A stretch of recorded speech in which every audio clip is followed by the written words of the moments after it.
Entonces, par mínimo. Entonces, es una herramienta muy útil que usan los fonetistas, los lingüistas, para, si tú estás analizando una lengua como el náhuatl, de la que estáis haciendo el ejercicio, y quieres saber cuáles de esos sonidos que aparecen en el habla de esa lengua, que aparecen en esa lengua, son pertinentes, son distintivos, son fonemas, te permiten distinguir palabras, la prueba más importante que tienes que realizar es buscar pares mínimos. Si encuentras pares mínimos que te indican que cambias un sonido por otro, cambias uno de los rasgos distintivos del sonido, por ejemplo el que él ha dicho peso, queso, ahí estás cambiando el lugar de articulación, pasas de bilabial a velar, pero los dos sonidos son oclusivos. Si dices peso y dices queso y son palabras distintas en una lengua como el español, eso significa que P y K son fonemas distintos. Si peso y queso significaran lo mismo, eso significaría que estarían variando libremente los dos sonidos, pero no serían realidades, la misma realidad fonológica para los hablantes. Es el ejemplo que vimos, recordáis, mucho y mucho, aparentemente es un par mínimo, ¿no? Mucho, mucho se diferencian por la che y la she, pero si lo aplicamos al español, mucho y mucho significan exactamente lo mismo, con lo cual la che y la she en el español son simplemente variantes de un mismo fonema que dependen del habla, ¿no? Y dependen del dialecto. Aquí en Andalucía y en el Caribe en general, en las zonas costeras de América, hay la tendencia a que la che se pronuncia como she, y dicen muchacho, ¿no? O dicen mucho, ¿vale? Pero mucho y mucho, si cambio la she por la che, no cambia el significado. Eso ya no es un par mínimo, porque en español, para que sea un par mínimo, tiene que cambiar el significado, ¿vale? Entonces, es la herramienta principal que tenemos para determinar los fonemas de una lengua. Si yo dijera, venga, ir a náhuatl y averiguar los fonemas de la lengua náhuatl, con simplemente escuchar una transcripción nos basta. Con tener la transcripción de los sonidos, no, ahora tenéis que ir a los hablantes y tenéis que ver una de las palabras que se repite mucho, que alguien comentaba, quena, quena, quena, ¿veis? Quena, a ver, contrasta con otras palabras como pena, entonces P y K son fonemas distintos, contrasta, hay palabras distintas que sea sena, entonces S y K son fonemas distintos, contrasta con jena, jena, encontráis par mínimo que sea otra palabra distinta, entonces son fonemas distintos K y G. Puede suceder que K y G sean variantes como la S y la G, sí señor y señor, ¿no? La S y la G en andaluz son variantes del mismo fonema. Si tú encuentras que quena y jena no cambian el significado, entonces te das cuenta que esos dos sonidos no son fonemas distintos, no los llamaríamos alófonos enteramente, bueno, son alófonos del mismo fonema, pero estarían en la misma distribución, ¿vale? En el mismo sitio. ¿Vale? Bien, ese es un concepto clave. ¿Todo el mundo entiende ya lo que es un par mínimo? Entonces, cuando vamos a hacer una serie de problemas de fonología de distintas lenguas, lo primero que tenéis que buscar en esos problemas son problemas que llamamos de análisis distribucional. Yo os daré dos sonidos de una lengua, os daré unas palabras de una lengua y tenéis que determinar si esos dos sonidos son fonemas de la lengua o alófonos del mismo fonema. Entonces tenéis que buscar si hay pares mínimos. Si hay pares mínimos, ya son fonemas distintos. A veces no hay pares mínimos, pero hay pares casi mínimos. Casi mínimos quiere decir que los sonidos están en los mismos contextos y distinguen palabras, ¿vale?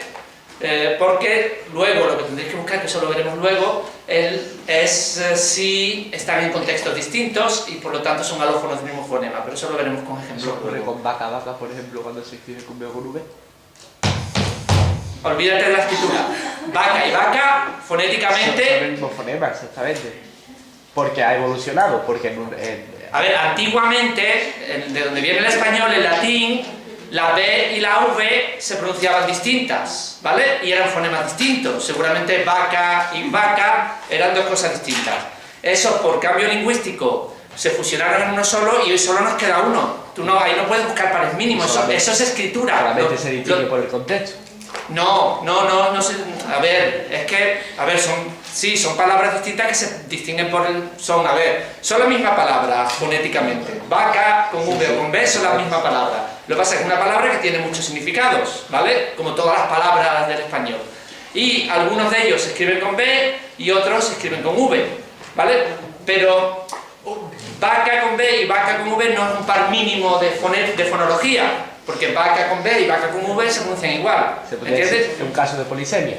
Claro, caso de polisemia, pero no son pares mínimos, ¿entendéis? Vale, sí. Porque si dices que son par mínimos, te estás equivocando, ¿eh? No. Porque piensas que vaca y vaca son... La B se pronuncia distinta y sí sería un fonema distinto, pero es que la B y la V son lo mismo en español, el mismo fonema, ¿vale? Por un cambio lingüístico que ha habido. Esos dos fonemas, antiguamente en latín, seguramente sí eran fonemas, pero con el paso del tiempo, como eran muy similares, B, V, y no distinguían tantas palabras, se fundieron en uno solo. Lo seguimos manteniendo en la escritura, pero olvidad la escritura. La escritura no tiene nada que ver con la fonética y la fonología. Simplemente es una representación que nos ha llevado miles de años que intentamos recoger la fonología de una lengua a través de la escritura, ¿vale? Pero tú, para estudiar el sistema de una lengua, no tienes que fijarte en su escritura porque te encuentras problemas como ese. La B y la V reflejaban antiguamente diferencia de sonido, pero hoy día ya no. Con lo cual la B y la V no te valen para pares mínimos. Tiene que ser que tú tengas la B y la V si te vale como sonido en inglés como pares mínimos. No es lo mismo decir bat o bet que decir vet o bet. Para ellos son realidades distintas. Para nosotros no, porque entre otras cosas no decimos la V, no decimos vet, ¿vale? Sí. El cambio que se produce cuando decimos, por ejemplo, la palabra beso. Beso. Pero va antecedida de un beso, de ser una palabra, un fonema oclusivo, se convierte en fricativo, ¿no? Como un beso sigue siendo fricativo, porque la nasal, pero vas por bien encaminado. Ahora vamos a... uno de los conceptos claves de fonología también es el ejemplo que está intentando explicar.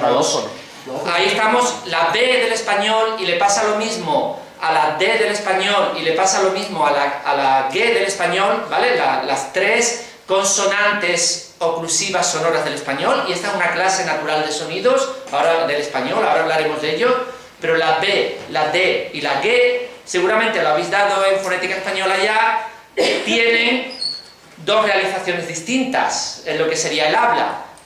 Los podemos pronunciar con dos sonidos distintos. Uno es el sonido oclusivo B, que aparece cuando decimos beso, así sin ser presidido por nada, o cuando aparece una nasal, lo que tú acabas de decir ahora, un beso, dices lo mismo, ¿vale? Pero si yo te digo, te voy a comer o te voy a matar a besos, ahora ya la B, puesto que has puesto una vocal antes, a besos, ya no hacemos una B, hacemos una fricativa, o algunos autores la prefieren llamar aproximante, decimos besos, no llegamos a hacer una oclusión, ¿lo ves? Pero al decir un beso... Tú haces una oclusiva. ¿Una oclusiva? Sí, míralo, con D se ve mucho más claro, mira. En las transcripciones no viene el mismo... Pues sí, con un beso tienes que poner oclusiva porque si no te estás equivocando. Mírala con la D se ve mucho mejor, mira, la D, te lo voy a probar con la D. Si tú dices esta palabra, di esta palabra en español. Dedo. Tienes la primera D es oclusiva, la segunda es fricativa. Eso además lo ves porque además lo representamos con la D y la... Mirad, hacedlo. Si tú dices dedo. Ahora di a dedo.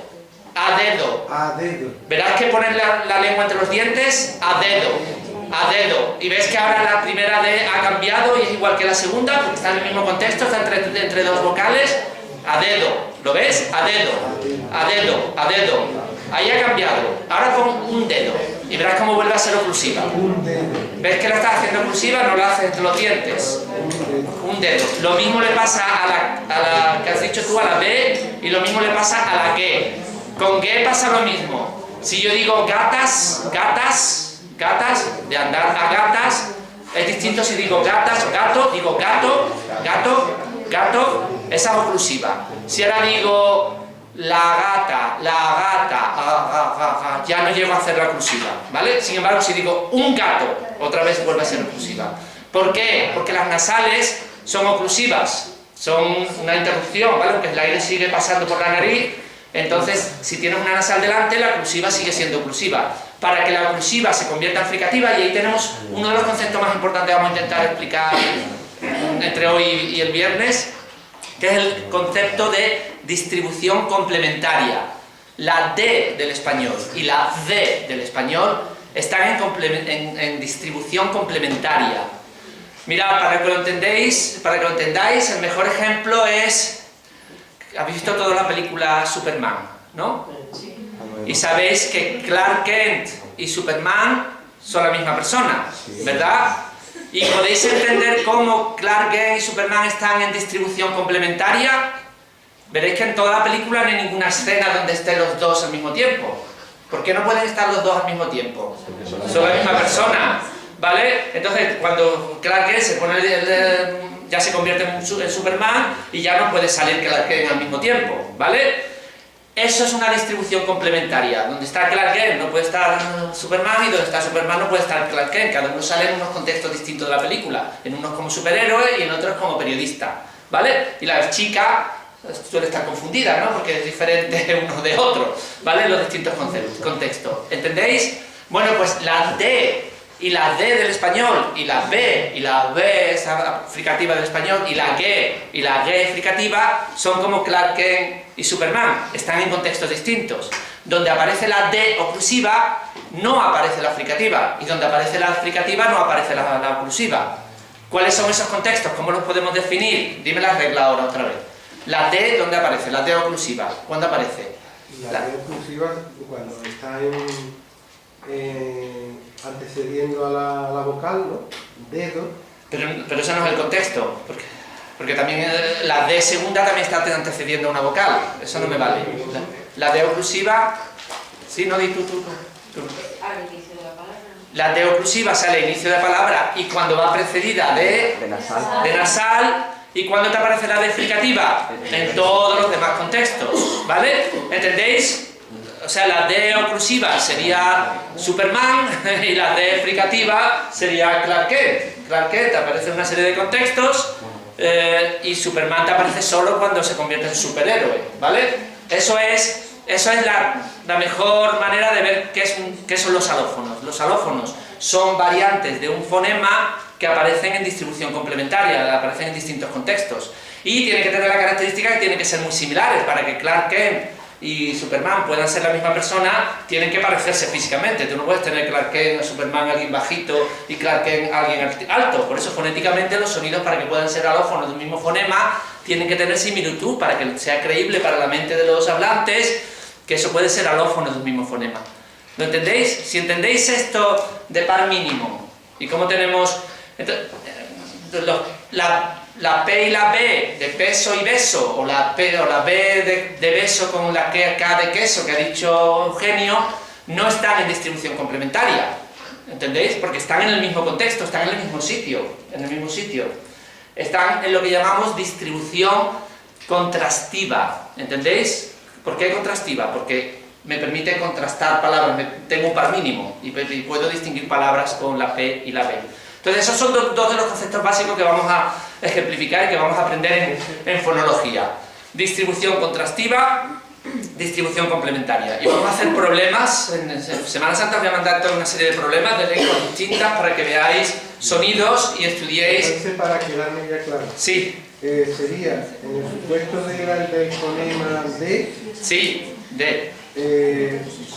Siempre no habría variación siempre que sea principio de palabra. Es decir, se realiza el fonema D, que es una realización, que es un constructo abstracto que hemos creado los lingüistas, ¿vale? Se realiza, se materializa, se produce en el habla como D, como oclusivo, cuando va a principio de palabra o antecedido de una nasal. Cuando va a principio, yo no diría de palabra, yo diría a principio de que empiezas a hablar, porque si yo digo dedo, y digo luego a dedo, sigue siendo principio de palabra, pero sin embargo, ya la unidad en la que lo me he metido hay una adelante, con lo cual, bueno, el concepto de palabra es algo muy complicado, que supongo que os habréis dado cuenta escuchando Nahuatl, que las palabras no se oyen, ¿vale? Las fronteras entre las palabras no se oyen. Sí. Pero cuando ponemos la D oclusiva y la D explicativa, es oclusiva cuando era con nasal y labial, no con N y L, ¿no era? No, la L, hay gente que dice que sí, gente que dice que no, probadlo vosotros. Si tú dices el dedo, a mí me sale fricativo. ¿A vosotros, a alguien que le salga el dedo oclusivo? El dedo. A ti te sale oclusivo, tú dices el dedo. A mí no, a mí me sale fricativo. Entonces eso debe de variar de la gente. ¿Entendéis? El dedo. Yo he visto escritos libros que L, N y vicio, pero a mí no me sale. ¿A ti te sale? No, yo creo que nosotros lo hacemos así, Ya, pero tú, cuando a ti te conoces a ti misma, tú dices el dedo o dices el dedo. ¿Que ponéis la lengua entre los dientes o la ponéis detrás? El dedo, a mí me sale el dedo, a mí me sale fricativo.